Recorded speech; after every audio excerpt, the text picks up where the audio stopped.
welcome to our press conference. We thank you for coming on this May 11, 2017, 2 years since the national and general elections and the eve of the second anniversary of the APNU-AFC coalition government, which is on May 16th.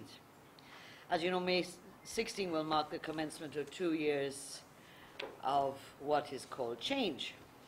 Change which brought lack of consultation, lack of inclusion, lack of transparency and accountability, undermining of parliamentary democracy, undermining of the constitutional provisions and human rights, the undermining of the separation of powers between the three branches of government, that is the executive, the legislature, and the judiciary, all of which we have dealt with in press conferences, press statements over the last 2 years. In addition to that, it is almost 2 years since our election petition was filed, and it still cannot be heard. And this is a major issue that under parliamentary democracies are considered to be, infra dig. Today I'm joined by three colleague members of parliament, Dr. Frank Anthony, our spokesperson on the health sector, Dr. Vindhya Prasad, our spokesperson on social services, and Bishop Edgehill, our spokesperson on physical infrastructure. And we should focus on corruption in the government, specifically the health sector, on this, the second anniversary of the 2015 national and general elections. We will be putting the 2016 and 2017 budgets for health under the microscope, as they say. So we will start with Bishop Edgehill on my left, then Dr. Frank Anthony, and then Dr. Vindhya Prasad, and then we'll open the floor. There are many issues I'm sure you want to deal with, and I know that this morning there's a lot of frustration on the people on the road as the blocking off on the East Coast, blocking off the main artery for the country, actually, because we're a one-road country that runs along the coast, to put up the arch, the rather large arch at the Crown Dam. So this has caused a lot of confusion on the roads, and for some of us had to pay double fare to get into town. And the backup that I left on the road going in the other direction is enormous. It stretches for a couple of miles. So we know that there's a lot of frustration on this second year. And so people are saying, is this what they voted for? So we won't divert onto the roads and arches. It's just a comment by me, having been one of those passengers stuck for a while. But let us also then move straight into our issue. As you know, we tabled a number of major questions to the Minister of Health and the Minister of Local Government in early April, and we got the answers at the May 8th sitting. A lot of attachments were referred to, but were not circulated, and only when we brought that to the clerk's attention, then late on Monday night, 9:30 around then, we were then inundated with a lot of the IFMAS documents. So that we feel that what has been said and what is not said and what has been implied in many ways by various, we believe, subterfuges to hide what are the real issues, we felt it was important to have this press conference to help you, the media, and to help the public be more aware of what is happening in the health sector with the level of corruption, and part of it is the major explanation for the lack of drugs and medical supplies in the system. And the figures that were provided to us on Monday actually are, in some cases, explain what has happened. So that we want to now, as I said, go to Bishop Edgehill to start the ball rolling. Thank you very much, Madam Tashira. Ladies and gentlemen of the media, good morning. It is clear that when the APNU-AFC government made changes as it relates to the way budgetary allocations were made by way of the Appropriation Act for the purchasing of drugs and medical supplies, that it did cause some concern on our side. For example, the Georgetown Public Hospital, as a budget agency, would have been examined line by line. When the coalition government came to office, they said that the Georgetown Public Hospital is a statutory body and should not be examined line by line. So if you check your budget book, and I've walked with mine, you will discover that under the Georgetown Public Hospital, it is not given money line by line, but it is given as a lump sum, and you'll find that in Appendix T. In Appendix T of the budget, for this year, the Georgetown Public Hospital Corporation is expected to receive $8,544,824,000. So that's $8.5 billion for a working number. In this same document, you will discover that employment cost is about $3.7 million. Capital expenditure is $527 million. Dietary and meals, $537 million. Other goods purchased, which would be like security, extermination, cleaning, and the rest of it, $579 million. Sorry, I've been saying thousands, $579 million. It would mean that you have about $2.6 billion for the year for the procurement of drugs and medical supplies. I go back to let you know that when we asked the question to the Honorable Minister of Health, how much money would have been spent on drugs and medical supplies for the Georgetown Public Hospital from January 1st, 2016 to February 28th, 2017, she gave us some figures. And in those figures for 2017, which would only be 2 months, $2 billion have already been expended on drugs and medical supplies for the Georgetown Public Hospital. That represents approximately 77%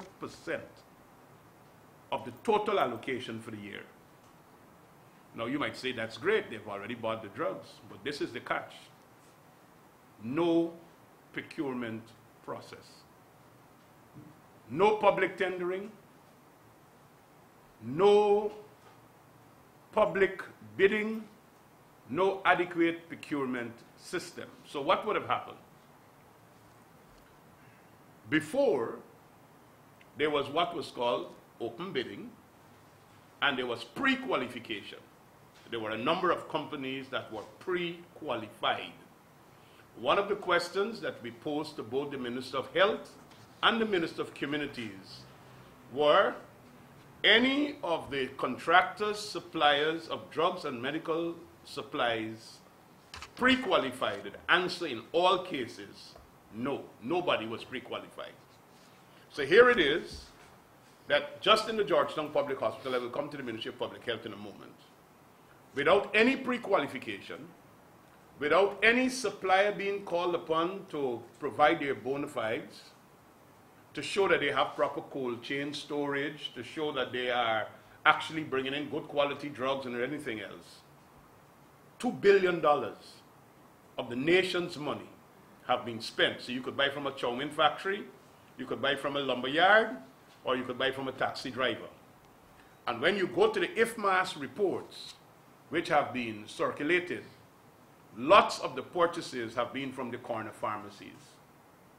So, the big hullabaloo about not buying from new GPC, which was a pre-qualified supplier in a process that was approved based upon international standards, we have now degenerated into a state where public officials can call anyone who they like and said, I need this, bring it, because there's no procurement process.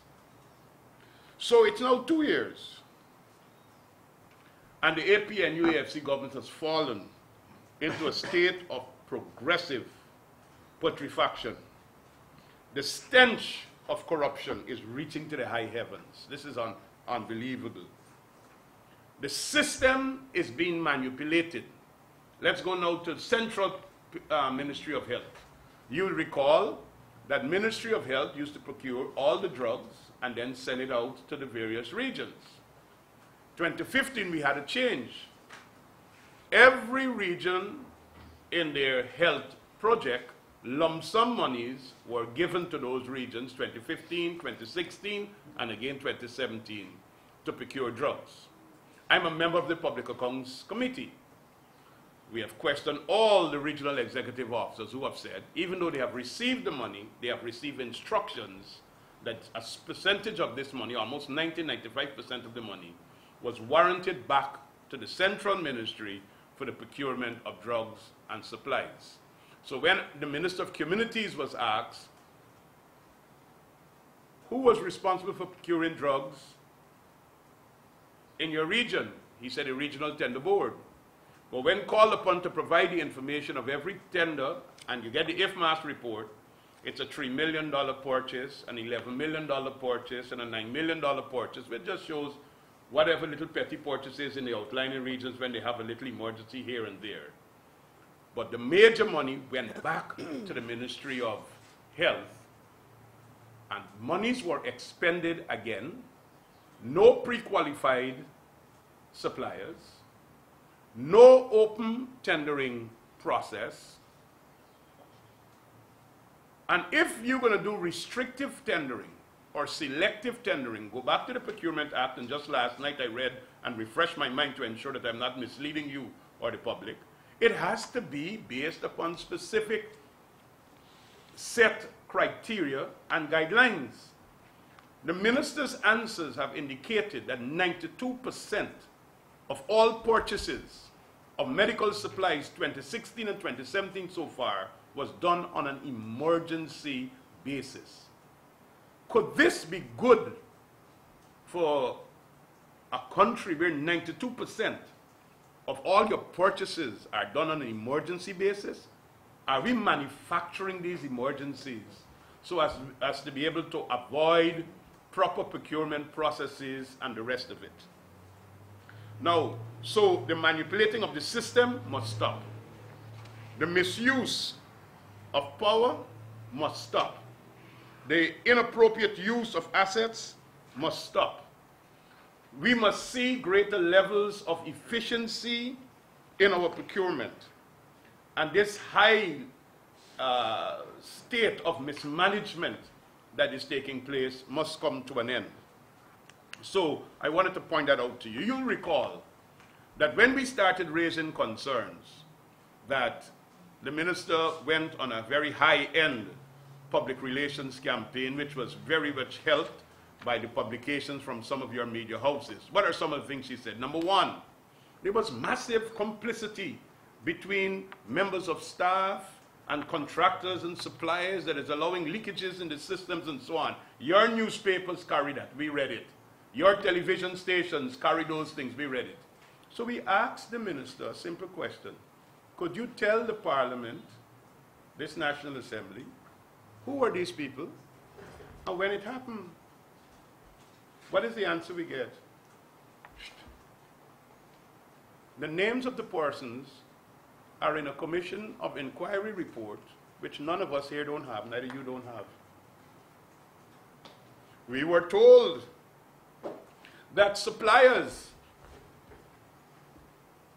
try to beat the system by providing inferior quality drugs, drugs that were expired or near to expiry date. We asked the minister the question. You know what the minister said? A number of companies attempted to supply these drugs, but it was refused by the Materials Management Unit, which means it never happened. There were no expiry drugs that went into the system. There were no inferior drugs that went into the system, and there were no drugs that were near expiry date that went into the system because she said people attempted to do it, but it was refused at the Materials Management Unit.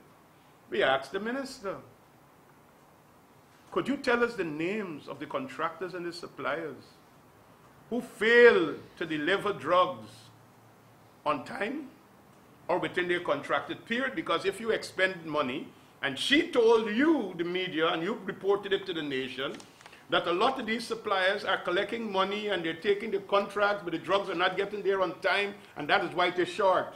The minister's response was, there were 3 suppliers who were late in delivering their drugs, and the total amount is $14 million when you add the three figures up. $14 million of late delivery, and the minister is saying that was responsible for the shortages that existed. We asked the minister to name the staff, if there are any, who are complicit in corrupt practices with suppliers and so on. You know what the minister told us about pilfering? You know why there's no insulin up until today at the Georgetown Public Hospital or across the country? Because a man filled his pockets with insulin vials, and he was arrested by the police, and when he charged, he didn't report to work the next day, and they don't know where he is.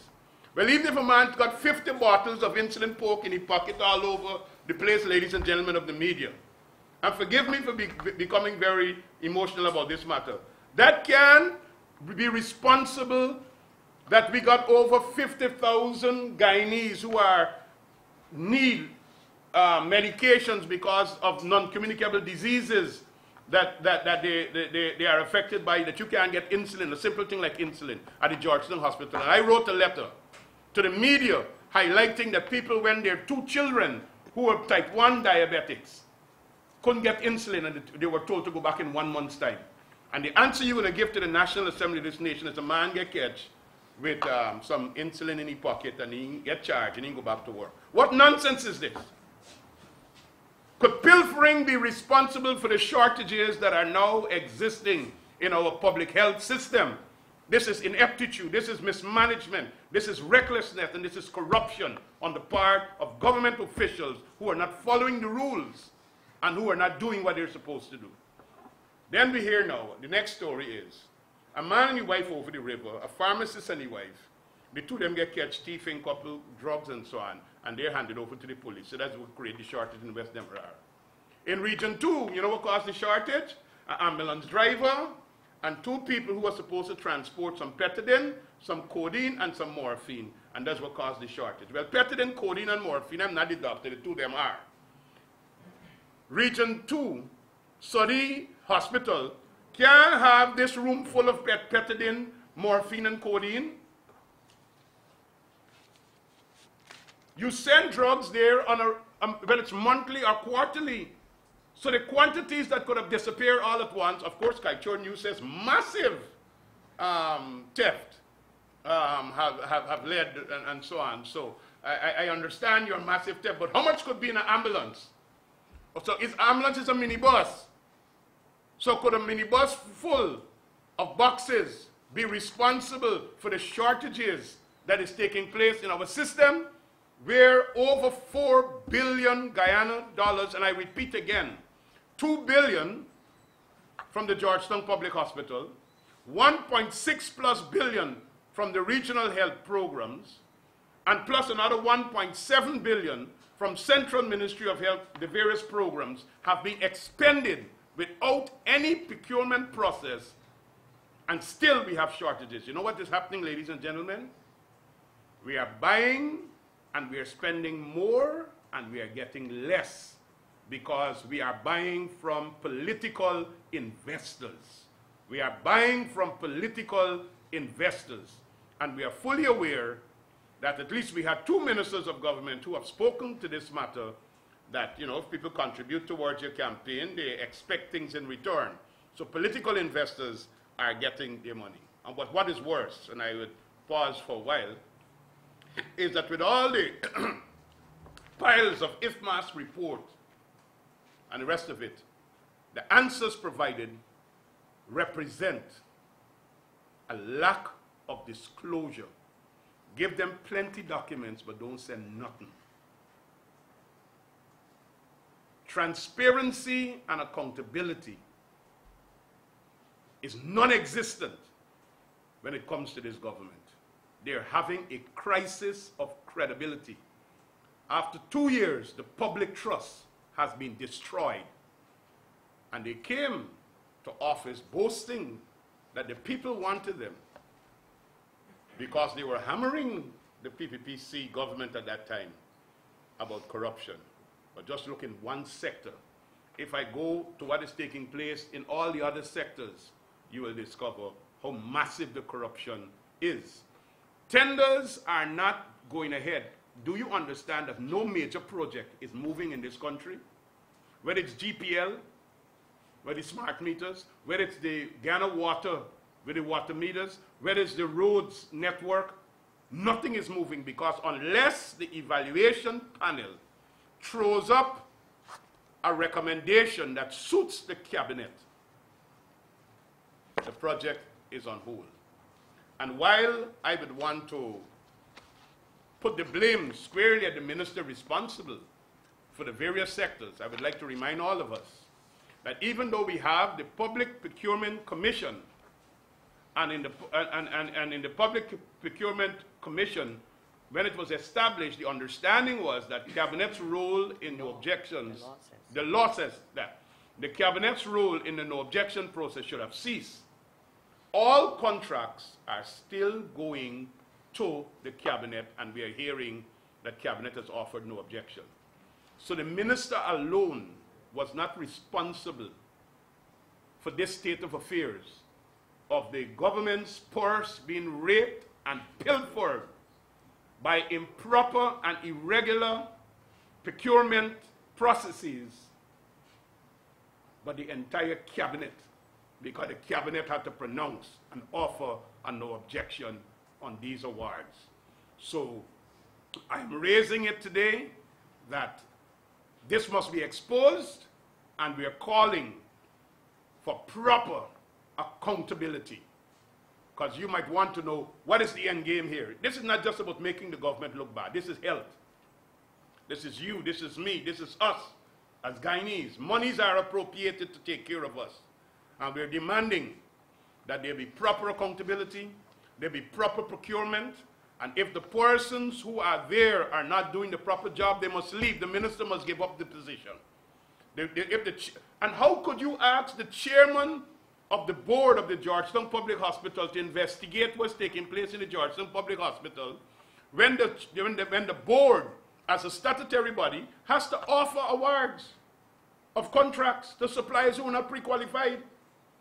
So the chairman of the board and the entire procurement committee of the board must resign and leave office because they were put there to guard the public purse, and they are opening up the way for the public purse to be raped.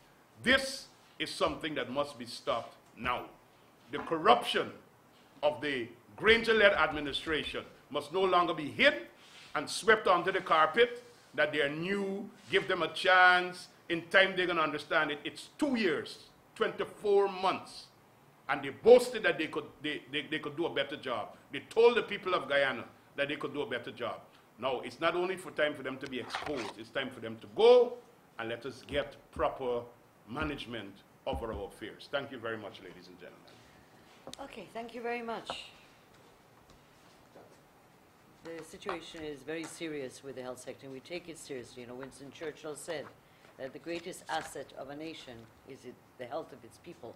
And so that is why we are taking on the second anniversary this very serious analysis and expose on what's going on in the health sector, in particularly one area.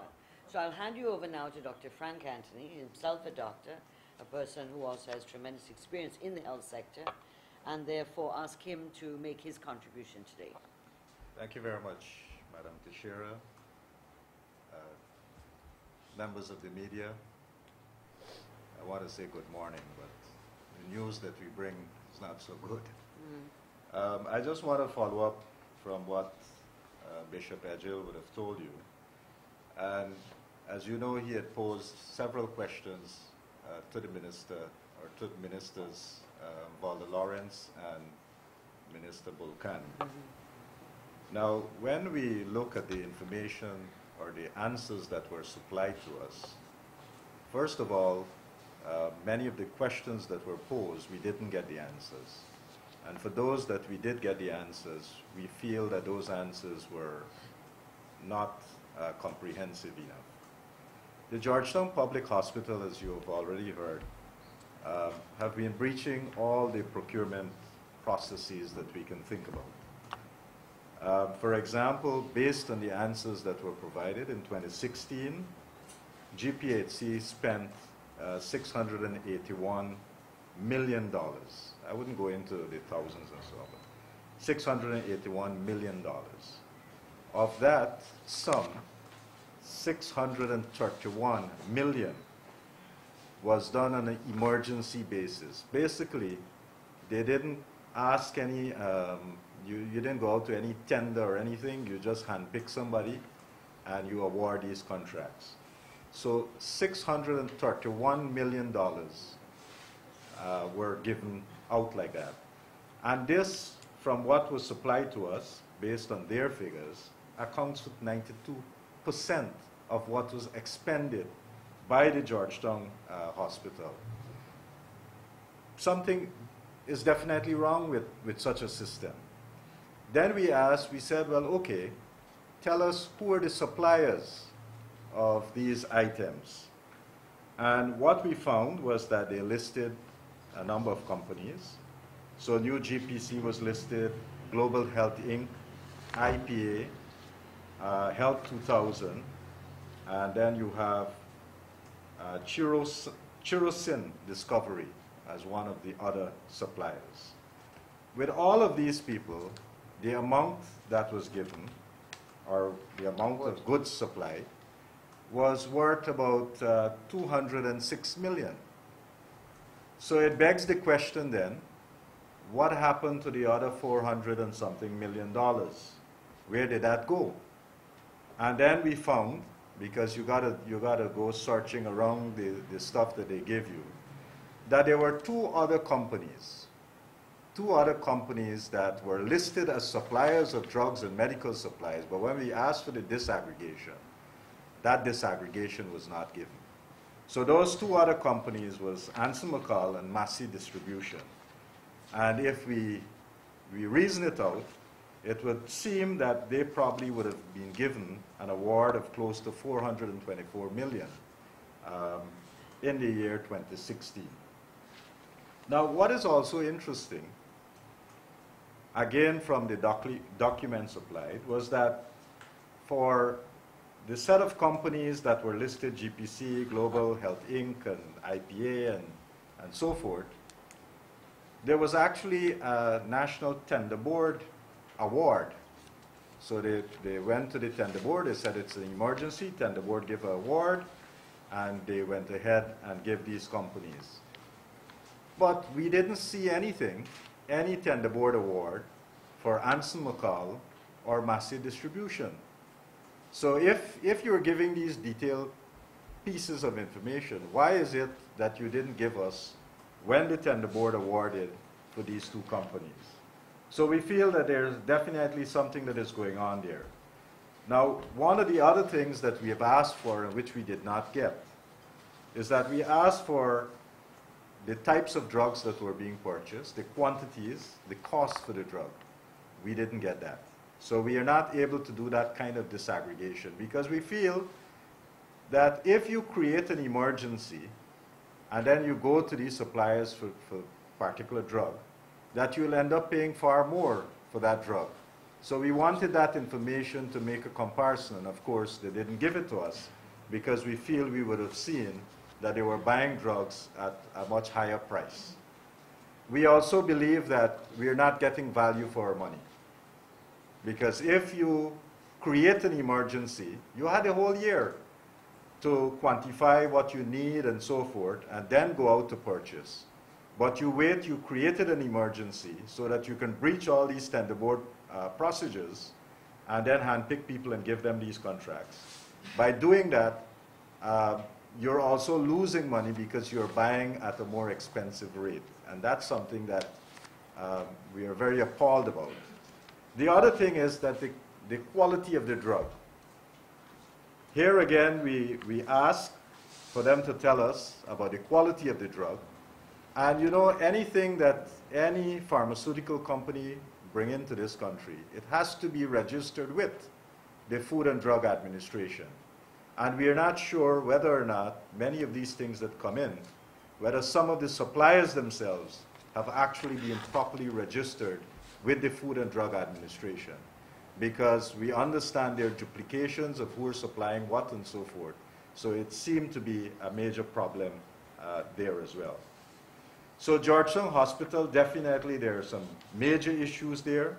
And as Bishop pointed out, that the procurement processes are not being followed. Then, when it comes to medical supplies, we are told that in 2016 that the government procured about $55 million worth of medical supplies. When you look at the names of the companies that were given the tender board award and the quantities that were awarded, it actually comes up to about 58 million. So the award was much more than what they've said they have spent in that year.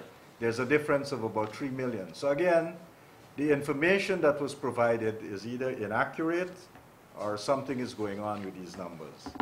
Somebody is, not giving us the correct information.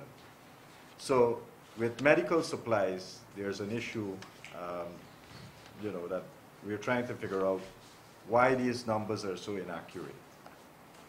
Regional supplies. In the debate, when we were talking to the minister in the budget debates, we said to them that this system of sending or allocating monies to the region, and then the regions have, at some point in time, would reallocate that to the Ministry of Public Health, that this is a very inefficient system. And what we saw, that major amounts were allocated to various regions, and I have the numbers here, but I'll just give you some examples. So for example, in Region 3, the allocation was close to $339 million that were allocated to that region. By the end of 2016, $127 million were expended, right? And this was not even expended by the regions themselves. A percentage were expended by the region, and while we requested that information, that was not given to us, but a percentage were expended by that region, and then that money was sent back to the Ministry of Public Health. The Ministry of Public Health, at that, whatever time they received that money, did not spend the money. So what was returned to the Treasury on behalf of Region 3 was close to $211 million. So in the midst of a crisis where people are not getting drugs and medical supplies, you're sending back huge sums of money to the National Treasury. In all, when you go through the various regions, close to $470 million were sent back in 2016 alone. And this was monies that were allocated to the region, that was then moved from the region to the Ministry of Public Health, and was not spent by the Ministry of Public Health, and then sent back to the Treasury. So in the midst of a crisis, you have this. I have had information from various hospitals where more than 100 and something different items in 2016 was not available. Things like sutures was not available at Saudi Hospital. Things like gloves was not available. Yet, these were not considered as emergency. Monies were sent back. Now, it also begs another question, and that is, if these regions were allocated the money, Ministry of Public Health bought the drugs, there's no information about how much. So let's assume that Region 1 gave Ministry of Health $100, and Ministry of Health spent that $100. But there's no information about whether the region number 1, actually got back from Ministry of Public Health $100 worth of drugs. Right. There's no accountability. Nor the drugs they wanted. Right? Nor the types of drugs that they have requested. Because we know that for the different regions, the morbidity patterns are different. In the interior area, they probably wanted more malaria drugs, right? But when they requested these things, a lot of times these things are not available. So there's no, although we requested for that information, they did not provide us with that information. So we don't know whether these regions are getting value for the money that they have, they have spent via the Ministry of Public Health. The Ministry of Public Health, its own procurement processes, begs the question, because similar things to what is happening at the Georgetown Public Hospital, that is also occurring at the Ministry of Public Health. So we have a whole system here where procurement processes are not being followed, and we feel because of that there is corruption that is occurring. An interesting thing when we go through some of the information that was provided, for one particular region, a name comes up, and that name is Lawrence Singh, that is now supplying drugs to regions. And it begs the question whether that Lawrence Singh has any relationship to the now infamous Larry Singh, who, as you know, is providing bond space for the government. And so that is something we want clarified, because that was not very clear. But we now have a new supplier for drugs and medical supply, one that we didn't know of before, but one whose name has come up now as a Lawrence Singh, supplying drugs and medical supply. But perhaps the investigative journalists amongst you would help us to do some more of that work. But I'll rest for now, and I'm sure you'll have many questions which we'll deal with. Okay, thank you very much, Dr. Anthony. And now we'll go on to Dr. Vindi Prasad. She still is, the chairperson of the Parliamentary Sectoral Committee on Social Services, and has been visiting a number of hospitals around the country under the guise of the sectoral committee as provided for in the Constitution and in the standing orders. So Vindi has a number of issues to contribute on this, the drug shortage and the procurement issues. So I'll ask Vindi to speak. Thank you very much. Good morning, members of the media and press. This morning you heard a detailed explanation of what is going on in terms of health in the country. And I think, aside from listening to us, you are all perhaps personally aware of, through personal experience or indirectly, through someone you know, of someone who would have gone to a hospital or health center and not received medication. And this situation was there since last year. In fact, because of the gravity of this situation, a motion was brought in Parliament to deal with drug shortages, and we were told clearly that there was no shortage existing. Through the Parliamentary Committee, we have been visiting a number of hospitals, and if we look at the document provided by the Honourable Ronald Vulcan, Minister of Communities, where the question was posed, what percentage of the total budgeted regional health allocations was expended on the purchase of drugs and medical supply for the 10 administrative regions, we see in some instances 100% was expended. In the case of Upper Demerara, Berbice, in the case of East Berbice, Quarantine, 100%. Now, I had cause to visit the New Amsterdam Hospital. We also visited the Diamond Hospital and the Linden Hospital, and recently the Georgetown Public Hospital. What was very apparent there is that there were crippling drug shortages, because whether we visited the theater, where doctors not only had to do emergency surgeries, but elective surgeries, we were told at New Amsterdam Hospital that over 400 surgeries could not have been performed because they did not have anesthetics. These are injectables where you put people to sleep, for want of a simple way of explaining it, so that they can have their surgeries. That was a problem at New Amsterdam. When we went to the pharmacy, we also heard that there was severe shortages for chronic non-communicable diseases medications, specifically diabetes and hypertension. The doctors were saying that they were at their wits' end to be able to treat patients, because while you diagnose or patient has a condition, you can't complete the treatment of the patient because you give them a prescription and it's nilled at the pharmacy. There is also mention of medical supplies, and and it falls under the percentage expended. When we went to that hospital, we were told that many of the equipment and machinery, some of those were not functioning. So doctors who were in critical areas like ICU, emergency medicine, the cardiac unit, to name a few, could not validate their clinical findings because these labs were not available because of these equipment being done. And all of these things, it wasn't like there was like a week or a few days, it was months. They were talking about since prior to September, this happening, and we went this year.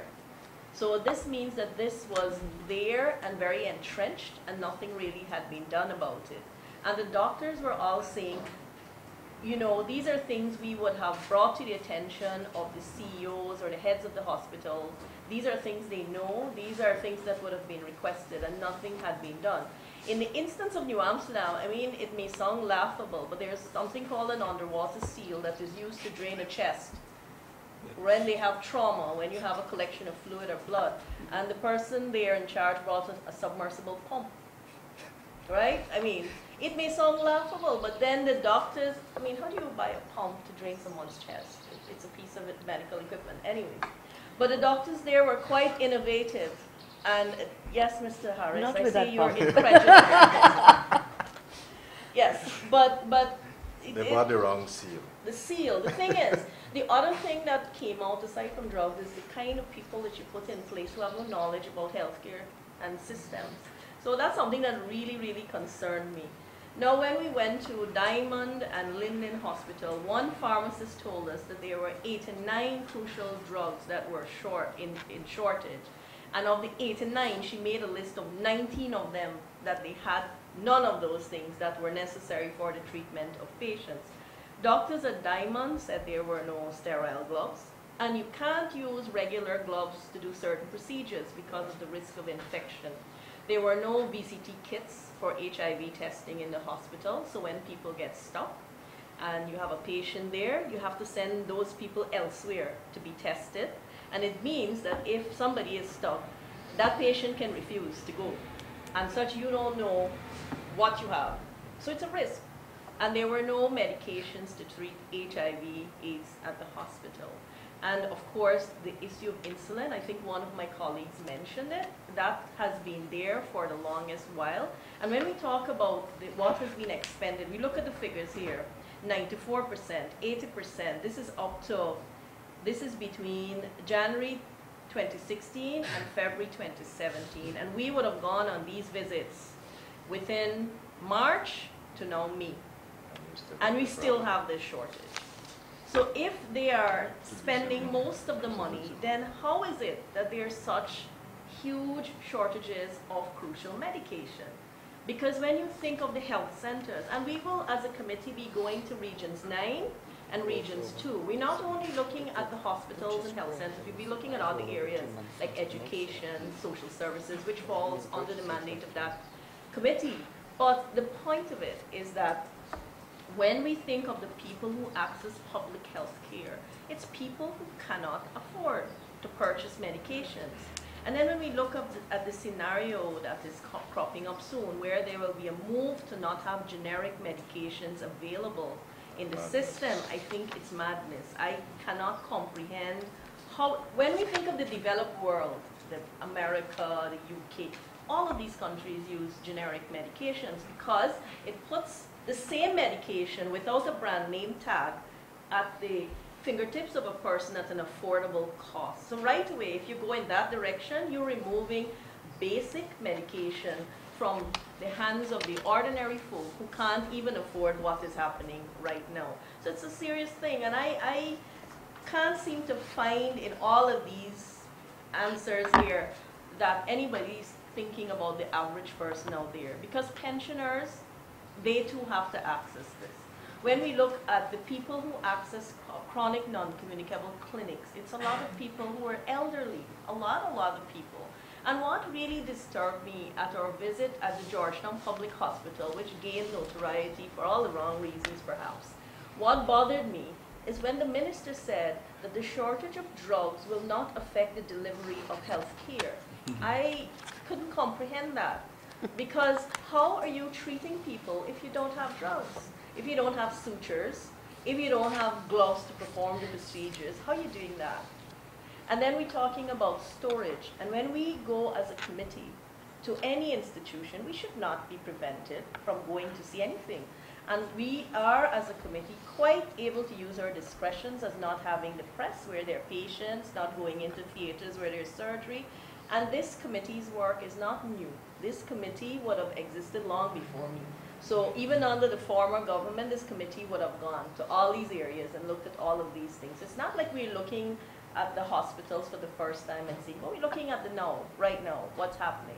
And I think when we look at the storage facilities in the bond, when we look at the capacity of the bond, you can see that there are many shortcomings. One of the things I was interested in finding out in terms of shortages of drugs, and I think Bishop Edgehill mentioned the MMU connection, we clearly asked all the pharmacists, what is your procedure for ordering or requesting drugs? Now there's the crib. So this gives you the ability to determine consumption, usage, and also to project for your ordering in the next year. Because it gives you figures, what was utilized, what are the most likely things you need, and then you also have to project for the unlikely things. So when you request medication, you don't request an exact number. You also request a little bit more. Now, at Georgetown Hospital, for example, the person in charge there said that there's a 3 months leeway that she gives, in that when the levels are now declining, you have about enough for 3 to 4 months, she would request replenishment of that stuff.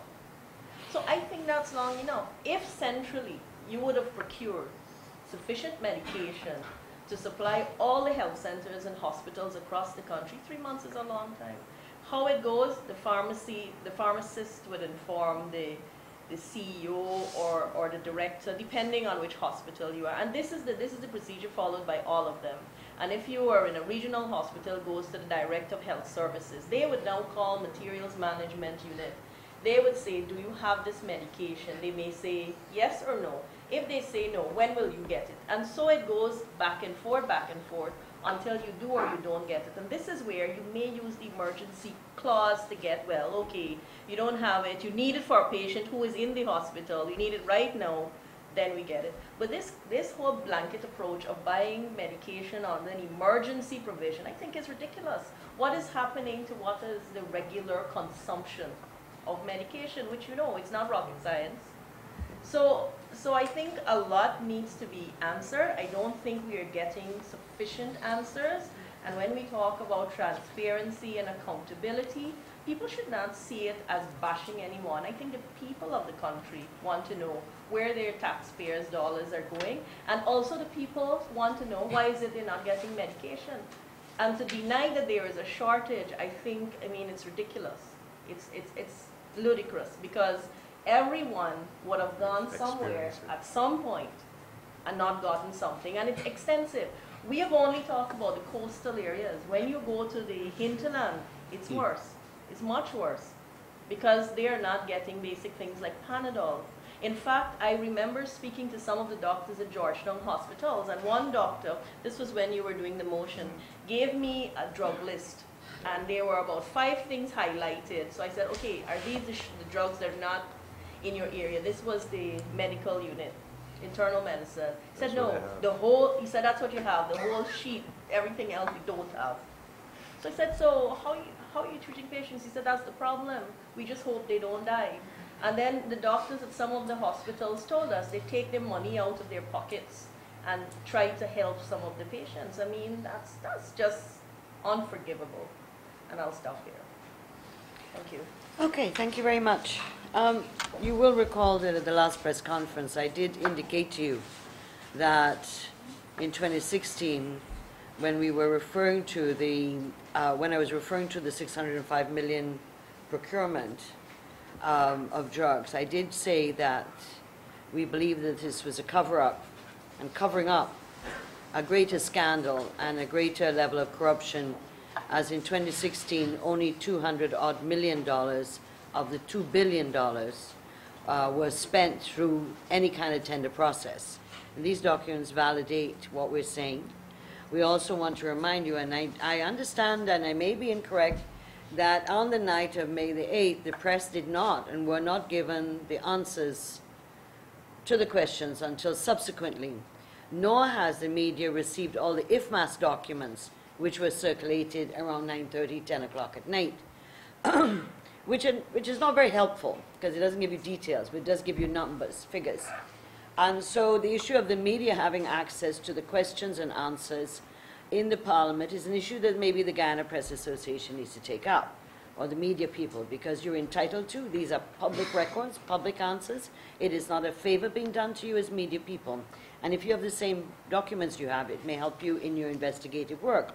But one of them, just to add to my colleagues, number 91, notice paper question, the Minister says answer to question 3 and list the names of suppliers for pharmaceuticals, names of suppliers for medical supplies. However, she then says no awards were made to these pharmaceutical and medical suppliers since July 2016 because of the delays in the bid process. So here you have a list of, 16 companies, and you're saying they weren't awarded since July 2016. Then it goes on that in 2016, the following companies were awarded by NPTAB: New GPC, Global Healthcare, IPA, Health 2000, and Chirocin Discovery. When you add that up, that's approximately $6 million. So, and obviously this had to have happened before July 2016, because after July 2016. So you need to investigate, have fun over the weekend, and writing your stories. However, let me just remind you of a couple other things. We have tried as an opposition. We've had a parliamentary motion on the drug shortage, and we put forward proposals. We were making proposals how to resolve the issue, not just attacking or criticizing. Defeat it.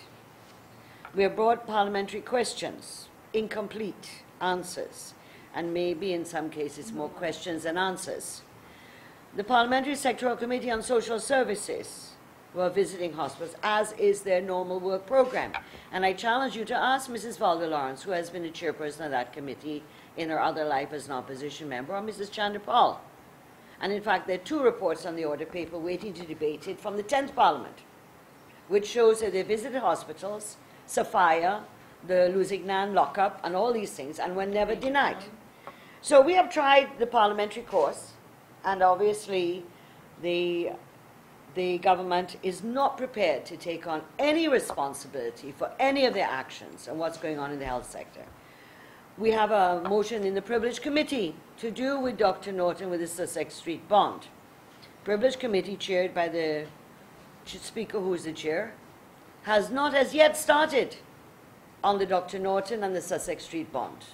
And you will recall that eventful night in Parliament, won't you? When there was the big issue of whether to go down to Sussex Street bond or not.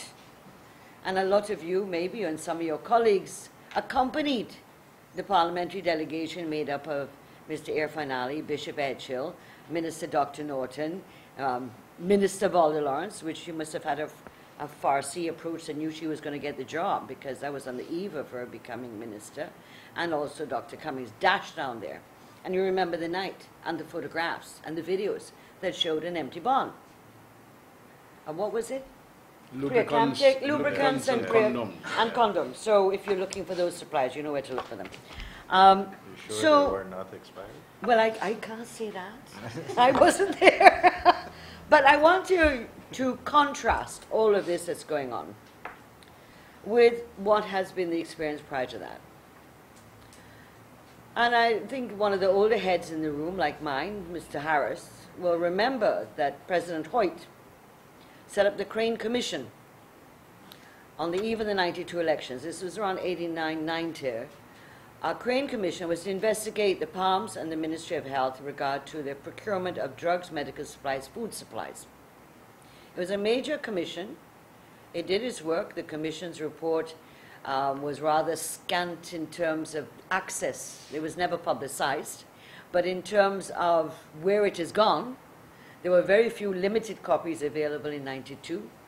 And so, but clearly, the Crane Commission exposed the level of corruption including splitting of contracts, not going into any formal bidding document, and so on, and exposed, you know, millions of dollars being spent in a particular way that was totally illegal, and actually recommended that action be taken.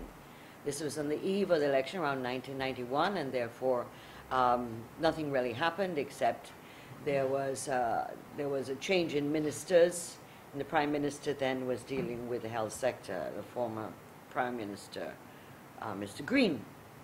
Our own experience in 95, 96, and myself as a former Minister of Health, that we discovered that there was corruption between the contractors and the pharmaceutical bond in terms of how drugs were being put in there, which we had not purchased, and then we would be issued cribs and invoices to pay for what was already in our bond. This was about $348 million. It was an investigation. CID, police were immediately called in, and people were questioned. CID, police, and the Commissioner of Police then made a recommendation that the companies, and there were 8 companies, one of which is still around today, and one of those that are listed on this, who were recommended by the police, and that they be charged for conspiracy to embezzle. Conspiracy to embezzle. And that those persons, and they named them, who were involved in this, in the bond, etc., in the customs area, were to be charged.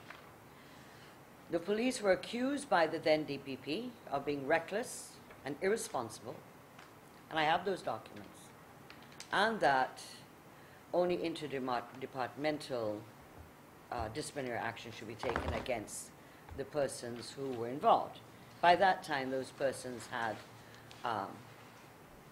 resigned, ran out of the country, and in one case, regrettably, one died. And so, 2 different approaches, completely 2 different approaches. Here we have a situation where, and in those days we had very small budget and not lots of money and so on. However, this is a case where, as my colleagues have all spoken, 92% is being based on emergency with no paper trails, no proper things. This issue demands a commission of inquiry. We're having commission inquiries galore. And I said last time, we're fiddle-diddling with this country and the economy and what's going on. We're busy today blocking up all the roads to put up an arch, which, by the way, I understand, I hope I'm not wrong, I don't want to have libel, has been donated by one of the companies who's providing drugs to the Ministry of Health. So, you know, I leave that to you to investigate. However, here is a situation where people cannot access basic drugs in the health sector. It is demoralizing to the professionals in the sector, not just doctors and nurses, but the professionals. The minister and the government seem to have a penchant for attacking professionals when something goes wrong. And as Bishop very clearly pointed out, that there's always been pilfering in health systems, I'll tell you that, not just in Guyana. There's always someone slipping a bottle of aspirin out or whatever, it happens. Even the United States, they've had examinations, and they kind of live with a certain percentage of pilfering. Is a percentage you can live with pilfering. But that has nothing to do with the shortage. That has nothing to do, that's extraneous too. It's a distraction, it's a smoke screen to cover up massive, unconscionable corruption in this sector. And we're just focusing on one sector today. I want to remind you, before I close and open the floor, that on October the 4th, 2016, we made a presentation to you, the media, 25 scandals within 16 months of the APNU AFC coalition government. Formally, a long document read to you, and I'm sure you have your tapes and your videos somewhere. Well, I just want to advise you on this, the 2nd anniversary, that the numbers have increased, because at that time it was averaging at 1.6 scandal per month. It's a new edition. So the new edition, the updated edition on the Social Cohesion Day, which was 8:30 this morning at the National Cultural Center with all the traffic blocking up the whole place. And that made it worse, because then you have to have all the escort cars zooming by and the police patrols, and so no one could use that part. So Social Cohesion Day is the day of exclusion. So, but 30 So it was 25 in October 4th, 2016, documented to you. It's not Gail to share ramblings. And then now we have gone up. We have gone up to what is 30 new scandals. And let me just, and I can remind you of some of the ones you know well. Jubilee Park, which continues to be a scandal. Because the last time we listed it was 1 billion. They've continued to spend more money there since. And more money since for Mashramani, without any money in the account, in the budget that can explain that. So Jubilee Park is an ongoing cesspool of corruption. And you know, we can talk about all the Sussex Street and the parking meters and the fuel licenses to the head of GWI and colleagues, the payout to Rhodesia, which could have been done in a different way and saved our people, and then the same company getting the supply of juice to the school system at the highest price in the bid. But the new ones, I'm sure you're anxious to hear of those because this was October 2016. Wind farm, chicken importation to non-existent, non-registered companies. My colleague here dealt with the anti-FEC in drinking water. The contract for GPL prepaid meters, 1 billion above the estimate. The contracts for water treatment plants that have been delayed and delayed and delayed because it appears as if the right guy isn't getting the job.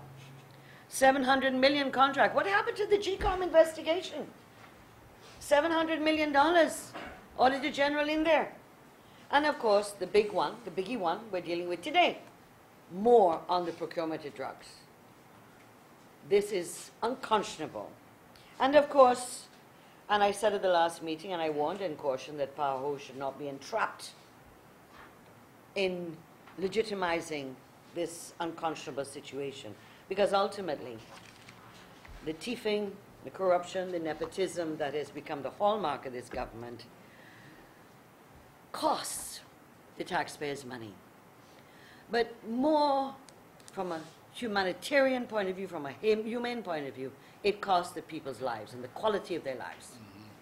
And so we can get caught up in the figures, and we're right to get caught up in the figures and the process being violated and the Procurement Act being violated, because the one with me as minister, there was no Procurement Act then. That came in 2004. So that what we're seeing today is that the sacrificial lamb of the 2 years, and I'm quoting from Sheila Holder, when she was parliamentary MP, who talked about sacrificial lambs when we were talking about a number of issues, and Ramjatan calls it collateral damage.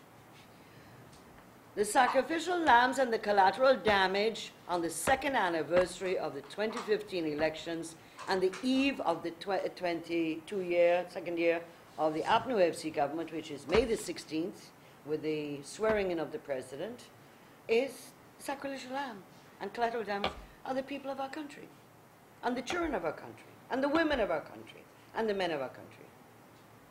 And so I stop there.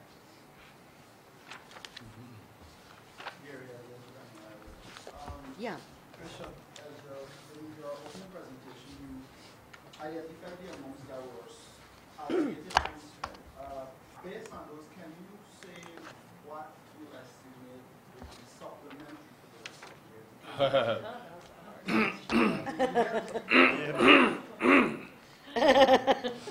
Maybe we will hear this amount was spent from the contingencies fund, because at the rate in which you go, let me tell you what I anticipate. All the spending will take place. The reckless spending will take place during the recess.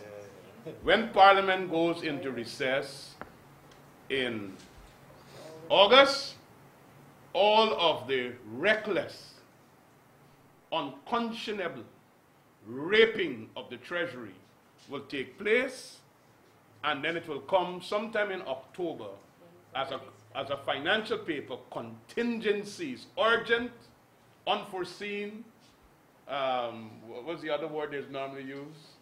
Urgent, unforeseen, and unavoidable. Unavoidable. But if you already spend 77% of the Georgetown Public Hospital's budget in January and February on drugs and medical supplies, you know there are going to be huge supplementaries coming. There will be huge supplementaries coming. So yes, and we want to alert the nation. That's why we're using the term raping. They're raping the nation. the incestuous relationship between public officials and contractors and suppliers must not be passed on to those public servants who are given instructions to do the job. And I can tell you, information is available to us that one key person at Georgetown Public Hospital who was responsible for procurement was removed from their job on January 10th to facilitate the skullduggery that is taking place there right now. The person was removed January 10th, and a new person installed immediately to facilitate this fast tracking, because the person was asking for documentation, and I have to prepare a file, and I have to get source documents. You're not cooperating, move. And that's the style. If you don't cooperate, you're gone. And then one of the sacrificial lambs in this APNU AFC administration are public servants who tend to follow rules. And if you're following rules and you're standing in the way of the bureaucracy, you're gone, you're out. And this lawlessness must be exposed. So yes, I'm anticipating. I tell you when I expect it to. You also spoke, sir, of the good, I think 90% that you recall of the amount being used to purchase at the 92%. 92%. At corner pharmacies as some sort of repeat Including corner Can pharmacies. you identify any of these pharmacies that are? No, Say- I don't want to Let him discredit, say it, man. I don't want to discredit any business.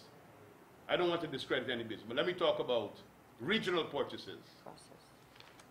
When you go through these IFMAS reports, which you don't have because they didn't want you to have it, you can see that these are local shops that have drugs on the shelf, or whatever the case is.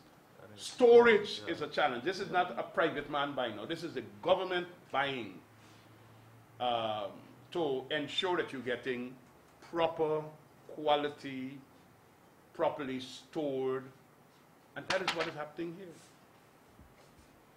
But that's right, citizen court. On the same issue of drugs being procured from corner shops, we saw in Minister Volkan's responses in Region 10, drugs and medical supplies were procured from stationery and computer store. Yes. Can you comment on that? And what is the opposition's next move given all of the procurement breaches that Well, were identified? in my opening remarks, I said it would appear that we would start buying from a sawmill, a chow mein factory, or a minibus driver, because if that's the way we're going. Because my understanding, and Dr. Anthony could probably help me here, if you're going to be selling drugs and so on, you got to be properly registered. The drugs that you're selling have to be properly registered. You have to have some kind of a license that guarantees that you are performing this service in keeping with the best practices and standards. And it's not just somebody who could get it. And I suspect what's happening here, a lot of these people that are now selling to all the various regions, they're probably buying from one source, because we're also looking at that. They're probably buying from a source that they didn't want to buy from in the first place. So you don't want to buy from the big guy who got all the facilities. So you farm it out to these little guys here, there, and everywhere. So they have to go and buy from that big guy, put on a markup, and then sell it. So you're actually, Including VAT. and including VAT, you're actually spending more. And that is what is taking place here. That is what is taking place here. So what was the next move given the procurement breaches? that Well, were I will tell you, these questions are not the end of this matter. There are a whole lot of other questions other people in government will have to answer. And I could put a notice here at today's press conference. The Minister of Finance and the National Procurement and Tender Administration Board, because I will be moving in that direction to get the National Procurement Board to make public each and every contract that has been awarded, the names of the evaluators, the date the contract was awarded, and for what amounts, because that information already needed to be made public on the NPTAB website. And all you're getting on the NPTAB website is the minutes of opening of tenders. So you know who tendered, but you're never knowing who it was awarded, But it's not when up it was to date. awarded. Huh? It's up to last year, October. And it's not even up to date, up to last year, October. So this is not the end of this. This government will be kept, their feet will be kept to the fire, they will have to give an account, and they will have to be transparent. And if they can comply, well, then the people of Guyana will have to decide what is the next move. And we will be talking to the people of Guyana consistently on this matter. Yes? John Ryan, Guyana Times. First question to Dr. Prasad. During your visits, were cases of large amounts of drugs, expired drugs being disposed of, were those cases brought to your attention? And question to Mr. Shearer. As the chairperson of the Privileges Committee, No, I'm not. explanation for... Oh, sorry. Yes, yes. Oh, the privilege, yeah. Yes. Sorry, I misunderstood your question. Yeah, go ahead. Has Dr. Scotland given an explanation for why... No meetings? Right. In terms of expired drugs, when we went to the bond, we were not given enough time to look at the medication. This is a GPHC because there was a move to rush us out of the bond. There was also a move to refuse us going into the bond to see what's happening. And in addition to speaking with persons who are in all of the pharmacies, we were not able to access the actual cribs because we wanted to see those. We wrote to all the heads of the hospitals to ask if that information could be made available to the committee. It has not been made. We have gotten responses that are very, very scanty, and we will pursue this because we do have a right in terms of the committee to access this kind of information. But we have been asking for information, and it is seen as if we are asking for things that must be kept hidden, because yesterday we had a meeting, the chief whip will tell you, and at that meeting it seems as if it is felt that certain things we should not be privy to, the public should not be privy to.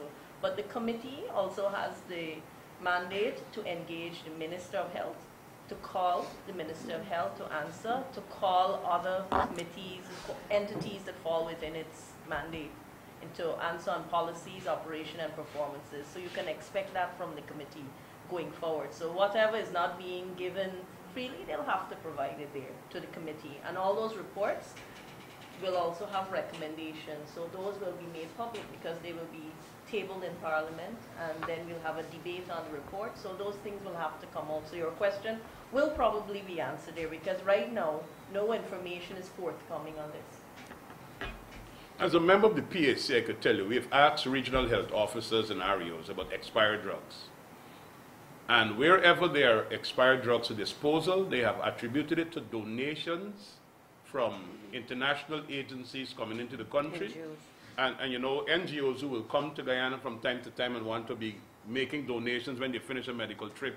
And the drugs are not sometimes compatible with what is in the system, and it is left there. And that contribute towards the bulk of drugs that are expired and for disposal. And that is information that I would have gathered at the Public Accounts Committee while examining the Auditor General's report. So I could help you in that regard. Yes, Mr. Shearer. Yeah, well, I'm not a member of the Privilege Committee, but the Speaker has not convened a meeting for quite a while because we do have members on that committee. And we knew that they started looking at Bishop Edgehill. But the documents to do with the figures, the discrepancy in figures where there are three figures. Bishop Edgehill's figures, Minister of Finance figures, and the Speaker's figures, or the Parliament Office figures. And so there's been no convening of the meeting to look at Dr. Norton and what happened with the Sussex Street bond. And even when he said he would review what happened the night when the visit was made to the bond, he has also made no comment on that because there was a whole dispute, remember, when the group came back as to what was the intention, the objective of the visit. Speaker said he would rule on that, and that was December last year when we did the budget. Silence. So we are not very, we watch what's going on in Parliament. We believe that we're being muzzled. We believe that the Parliament standing orders is being used to prevent us from to use the Parliament and the standing order as is required on any parliamentarian and government or opposition. And so we're not surprised that there's no meeting being convened. And I wouldn't be surprised if a meeting was convened to go back to Bishop Edgehill's issue and not to deal with Dr. Norton's. And there's nothing in a committee that they have to go sequentially, that they only can deal with this. When they finish this, then they come to this. Standing committees don't deal with that. And for example, the committee of appointment, which I'm in, deals with 5, 6 issues, and appointment issues, nominations, in one meeting, one after the other, in a proper agenda. So there's nothing in the privilege committee that says you have to finish one thing before you go to the next thing. I just don't believe that the government, and through the speaker, are not going to deal with Dr. Norton at all, and the issue is the 6th Street bond. And so the issue that there should be a commission of inquiry into what's going on in the health sector, I believe so, at least as a first initial. But I don't hold any great hope, because I believe the government has over and over repeatedly showed they are hard ears. They do not intend to listen to NGOs, the people's voice. They don't listen to the parliamentary opposition. They are just power drunk. And they do not feel they have to count to anybody, to be transparent on anything, and to rectify anything. And if there's a problem with drugs, it's not their problem. It's when maybe, and it's not nice to say, that maybe when some of their family members have to have care, that maybe some of them may begin to realize that we in the opposition, the ordinary people out there crying out, we're telling the truth. And maybe that might spark some issue. But in the by that time, it's very late, and maybe too late for many people's lives. So I want to thank you very much for coming today. I know you're all busy. I don't know how many of you went to social cohesion. It'd be interesting to know how cohesive was social cohesion. But